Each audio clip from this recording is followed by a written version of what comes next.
नमस्कार। इन खबर में आपका स्वागत है। मैं विद्याशंकर तिवारी हूं और बात करेंगे कांग्रेस की राजनीति की। कांग्रेस की राजनीति थोड़ी सी करवट ले रही है। राहुल गांधी के लाख मनाने के बावजूद वो नहीं माने हैं और अब इस बात पे गंभीर मंथन चल रहा है कि कांग्रेस में एक कॉलेजियम बनाया जाए। कॉलेजियम में वरिष्ठ नेताओं को रखा जाए और एक कार्यकारी अध्यक्ष बना करके तब तक काम चलाया जाए जब तक कि राहुल गांधी मान नहीं जाते हैं, क्योंकि राहुल गांधी इस जिद पे अड़ गए हैं कि अब की बार जो है अध्यक्ष जो होगा वो गांधी परिवार से बाहर का होगा। अब सवाल ऐसे में ये उठ रहा है कि वो कार्यकारी अध्यक्ष या पूर्ण अध्यक्ष भी बनाते हैं तो कौन व्यक्ति हो सकता है? क्या कांग्रेस और एनसीपी का मर्जर होगा? जैसा कि पिछले दिनों राहुल गांधी एनसीपी प्रमुख जब शरद पवार से मिले थे तो ऐसे कयास लगाए जा रहे थे कि शरद पवार वाली पार्टी एनसीपी का कांग्रेस में मर्जर हो सकता है और फिर जो है कांग्रेस लोकसभा में प्रतिपक्ष के नेता का दावा करेगी, जो कि कैबिनेट स्तर का पद होता है और उसके लिए 54-55 सांसदों का होना जरूरी है, जो कि कांग्रेस के पास 2 सांसद कम पड़ रहे हैं। तो फिर जो है अभी वो बात बहुत ज़्यादा आगे नहीं बढ़ पाई है।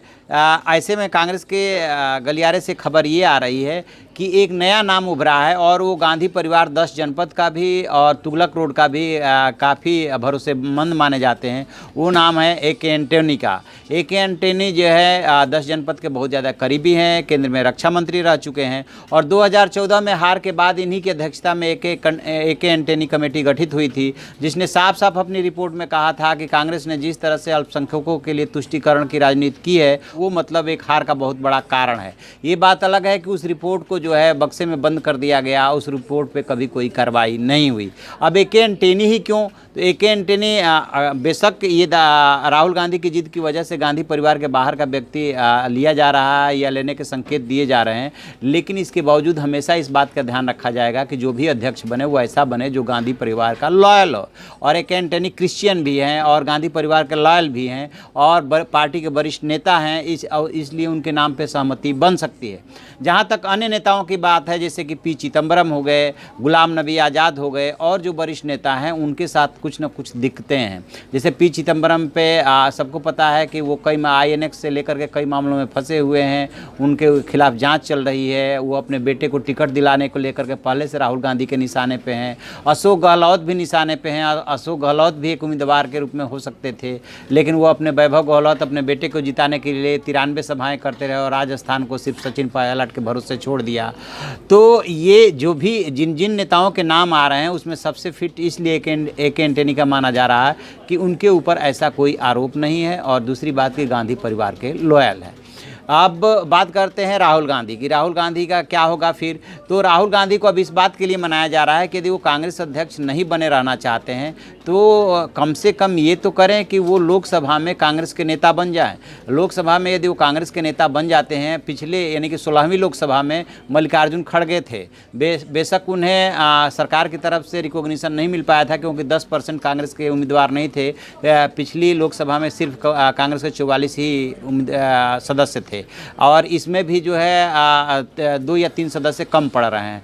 तो राहुल गांधी को नेता प्रतिपक्ष का बेशक दर्जा न मिले, क्योंकि कांग्रेस ने ये तय कर लिया है कि ये तय करने का अधिकार सरकार के ऊपर छोड़ दिया जाएगा, स्पीकर के ऊपर छोड़ दिया जाएगा कि वो नेता प्रतिपक्ष का दर्जा देते हैं कि नहीं देते हैं। इसके लिए हम उनके सामने गिड़गिड़ाने नहीं जाएंगे।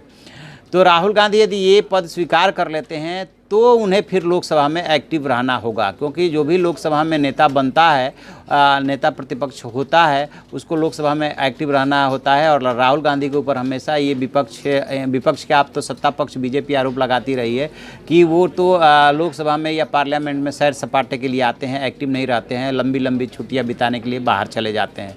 तो अब ये देखना ये है कि राहुल गांधी इसके लिए तैयार हो रहे हैं कि नहीं हो रहे हैं, और तैयार हो रहे हैं तो वो कितना एक्टिव रहते हैं। क्योंकि अभी इतनी बड़ी हार के बाद जब वायनाड पहुंचे थे, केरल पहुंचे थे, तो पार्टी के अंदर इस बात पे भी मंथन हुआ था कि चूंकि अभी इतनी बड़ी हार मिली है और जब प्रवक्ता जाएंगे टीवी चैनल्स पे तो राहुल गांधी की अध्यक्षता को लेकर के सवाल उठेंगे और हार को लेकर के सवाल उठेंगे। लिहाजा पार्टी ने अपने प्रवक्ताओं को 1 महीने के लिए बैन कर दिया था कि किसी भी चैनल पर जाने की ज़रूरत नहीं है।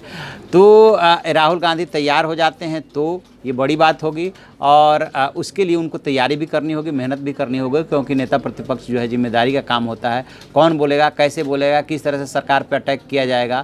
तो मैं जिस बात का जिक्र कर रहा था वो ये कि पार्टी ने ये भी तय किया था, सोर्सेज के हवाले से खबर आई थी कि अभी फिलहाल वो प्रधानमंत्री नरेंद्र मोदी के ऊपर पर्सनल अटैक नहीं करेगी। लेकिन राहुल गांधी जब वायनाड गए, केरल गए, तो उन्होंने पर्सनल अटैक किया था, उसी अंदाज में अटैक किया था। ये भी देखने वाली बात होगी यदि पार्टी कोई बात तय करती है कि अभी इसको अवॉइड किया जाए क्योंकि इससे नरेंद्र मोदी को और बीजेपी को फ़ायदा हो रहा है, फिर भी वो नहीं माने। मैच्योरिटी की ज़रूरत है, तैयारी की ज़रूरत है, प्लानिंग की ज़रूरत है, कहाँ पे कैसे वो करते हैं, ये देखने वाली बात होगी। इसमें जो भी और अपडेट मिलता है हम आपको अपडेट कराएंगे। आप देखते रहिए हमारा डिजिटल चैनल इन खबर। Thank you. इन खबर चैनल को सब्सक्राइब करें और बेल आइकन दबाना ना भूलें।